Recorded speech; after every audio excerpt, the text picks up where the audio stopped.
Hello again, and now I'm going to show you our next superstar, which is JoeZoo Express, which is a Google add-on for Google Docs.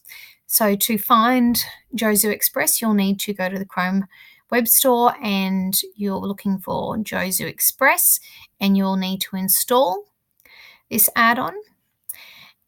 Now, this grades inside Google Docs. So I actually access my student work via Google Classroom, but I've got my demonstration document set up here already. And so unlike going to a spreadsheet and then it importing or ingesting all of your student work, I access this via Google Classroom, and this, you can see that I've got some student work here. So we go to the add-ons and JoeZoo Express, and we are opening JoeZoo Express. Now this takes a little bit of time just to get all of the background connections set up. And I'm just going to talk you through a couple of features of JoeZoo Express. So JoeZoo Express is fantastic for being able to give feedback really, really quickly. Now you can use quite a sophisticated checker to be able to provide feedback on some really minor editing type issues. You can add comments, you can assess the document, and it tells you some information about that particular document.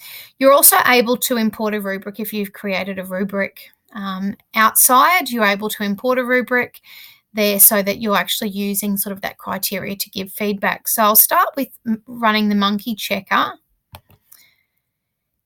And this monkey checker I find is really good, especially if you are wanting to be able to, get the student to make some minor revisions without you having to sit through every single little part with them, as we do sometimes. Now, just in the essence of privacy, I'm just going to pause the video just while I select my students.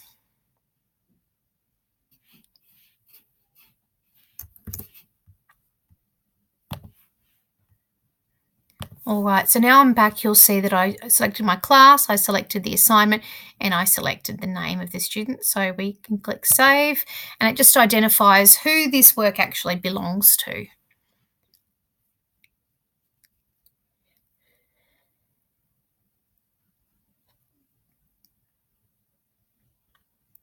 So for the next part, you can actually identify if you have a comic set up. For this particular task, I actually am not selecting any. There can be some preloaded comic sets, or there can be some if you have created your own. So I'm just going to choose that and press Save. And now it is running the monkey checker.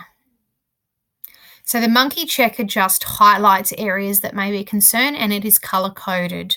So it will actually give feedback on some really low-level issues. So if there is a spelling mistake, if the students have missed punctuation, if there is additional spacing that is unnecessary, if there are some formatting issues, it will even identify if the students have started the sentence using the same word over and over again.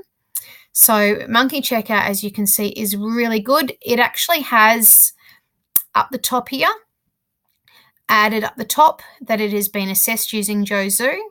And if you scroll down, you can actually see that there is some highlighted areas here, and over on the side it tells you a little bit more information, and it will tell you some information about those things. So you'll see that at the bottom of this document there was the information from Dr. Puss and Goobrick, and so there's lots and lots of Latin words that have been highlighted there as the bottom, which are really not important parts, but it also shows some other colours. So I'll just go through what they mean in a moment.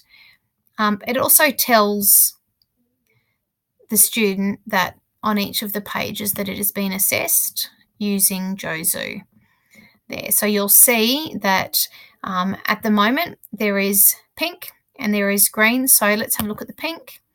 The pink, it will tell you, it goes to the highlighted text, so you can see it's actually taken me directly to where it is. And it's just telling the student that, this is an extra space, that it's actually not required, and it tells them how they can fix. Now, they can fix it, and then they can also save,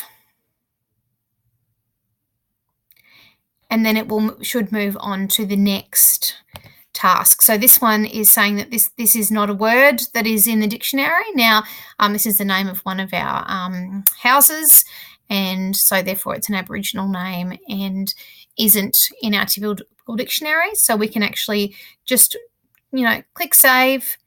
It also gives the students the opportunity to have it speak the feedback to the students, so that way, if literacy is a big challenge, then you actually have that audio feedback as well. So I'm just going to go save, and it's going to take me to the next one. So that's the monkey checker. Now, you can actually choose to type in some specific comments for feedback at this stage, which is also quite good. All right, I'm just going to close that there now. Now, we can actually see that this is still highlighted. Even though I've closed the JoeZoo Express add-on, it's highlighted this. So it doesn't actually change the student work at all. All it will do is highlight where there is a potential issue. So if we go back to the add-on and get it to open JoeZoo Express again after I close the window,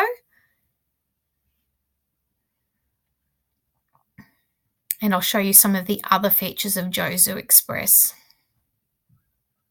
So the idea is that you are able to provide feedback in a really efficient and fast manner. So you can add comments. So you may have a particular bank of comments that are things that happen. So this is, as you can see, you can sort some of the potential issues according to frequency. You can type a comment at that stage. If we go back, we can actually assess the document. I'm just going to come back to that one in a moment, and I'm going to click on document versions and insights. So at this particular stage, this doesn't have a free version, unlike the other add-ons that I have been demonstrating. You can, obviously, they have little packages and things, but I find that in terms of the document versions and insights, that I'm normally able to get that information using the other extensions that I showed you. And we can grade the document. So you can actually choose a rubric. I actually don't have a rubric attached to this particular task at the moment, but I'm just going to click on the plus rubric to show you a little bit about how you can actually create a rubric. So you can see that I am signing in with my Google account.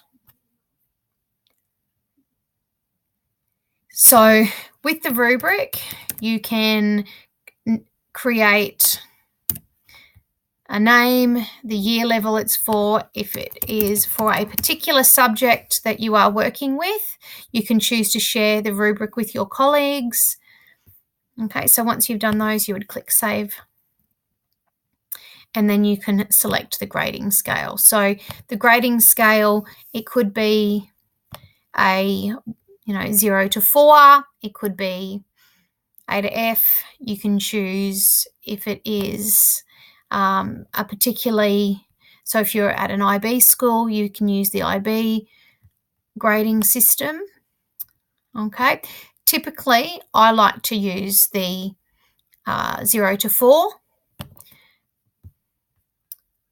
However, you can actually create your own custom grading scale down the bottom if you prefer. All right, I'll leave you to have a bit of a play with that.